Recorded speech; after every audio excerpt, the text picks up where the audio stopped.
네, 건설업계는 지난해에 이어 올해도 힘에 부치는 한 해였던 것으로 평가됩니다.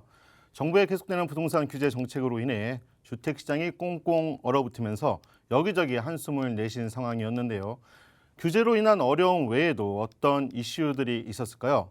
2019년 건설업계 주요 이슈를 세 가지 키워드로 정리했습니다.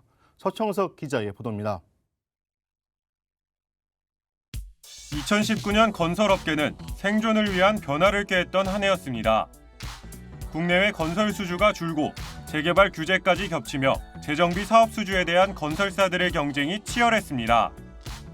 건설업계는 재건축 재개발 조합의 표심을 잡기 위해 브랜드를 리뉴얼하거나 업계 침체를 극복하기 위해 비건설 업종에 뛰어드는 등 사업 다각화를 시도했습니다.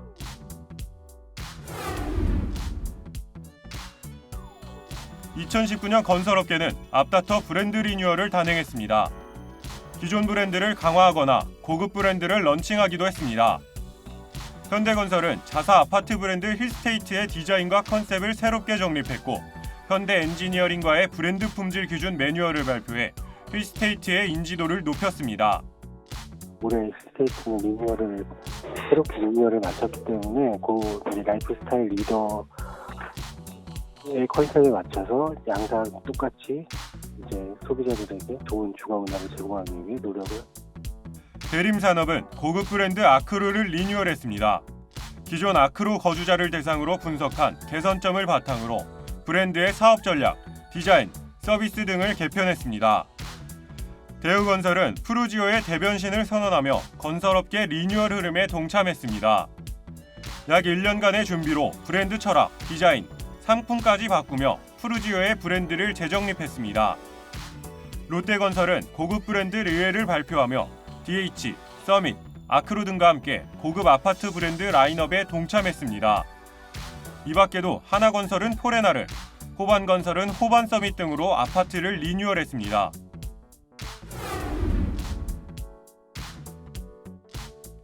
(2019년) 건설업계에서 가장 큰 이슈 중 하나는 HDC의 아시아나항공 인수였다고 해도 과언이 아닙니다. HDC 현대산업개발은 미래에셋과 컨소시엄을 맺고 지난 11월 아시아나항공 인수 우선 협상 대상자로 선정됐습니다. 지난 27일에는 주식 매매 계약을 체결하고 공식적인 아시아나항공의 주인이 됐습니다.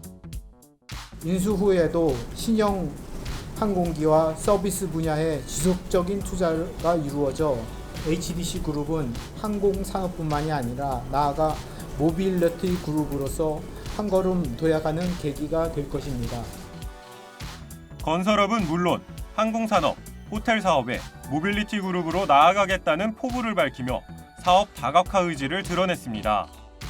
특히 대우건설은 사업 다각화 양상이 두드러집니다.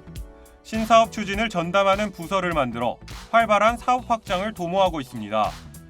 부동산 투자 전문회사 투게더 자산운용을 설립해 본격적인 리츠 사업에 뛰어들어 단순 시공에서 벗어나 종합 디벨로퍼 기업으로 발돋움하겠다고 밝혔습니다. 이와 함께 선박 대여업도 시작했습니다. 단순히 공사 수행만을 위해 활용하는 것이 아니라 선박업을 통한 별도의 신규 매출을 발생시키고 장비 유휴에 따른 리스크를 최소화하기 위해 선제적으로 선박업을 추가 사업으로 등록하였습니다. 대우건설은 해상공사가 끝난 뒤에도 장비를 매각하지 않고 계속 보유하면서 활용도를 높이겠다는 계획입니다.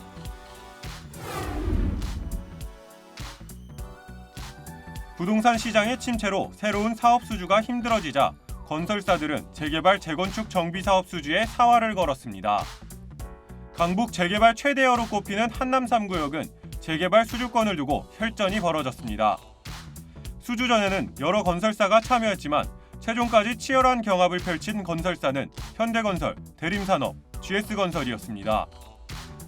약 7조 원에 달하는 메머드급 재개발 사업인 만큼 각 건설사들은 특화 설계 등을 발표하며 조합원들의 표심을 얻기 위한 노력을 했습니다. 하지만 도를 넘은 경쟁전에 입찰 제안서의 위법성 여부가 검토되는 상황에서 박원순 서울시장은 결국 칼을 뽑아들었습니다. 한남 3구역의 지금 재개발 사업에 관련된 문제는 국토부와 서울시가 엄중하게 지금 대처하고 있다고 확인했고요. 그다음에 이 이러한 재개발 사업은 기본적으로는 사실 민간 사업인데 그게 일정한 공공 기여라든지 이런 것들도 함께 따라가는 걸로 알고. 결국 국토부와 서울시는 건설사들의 제안에 위법성이 있다고 판단해 입찰을 무효화하고 후속 제재 등을 가한다고 밝혔습니다. 한남 3구역은 기존 입찰에 참여한 건설사를 포함해 재입찰을 진행할 예정인데 다시 한번 건설사들 간의 치열한 수주전이 펼쳐질 전망입니다. 부동산 경기 침체로 어려운 한 해를 보낸 건설업계. 2020년에는 사업 다각화 등을 통해 활로를 마련할 수 있을지 주목됩니다. 박센 뉴스 서청석입니다.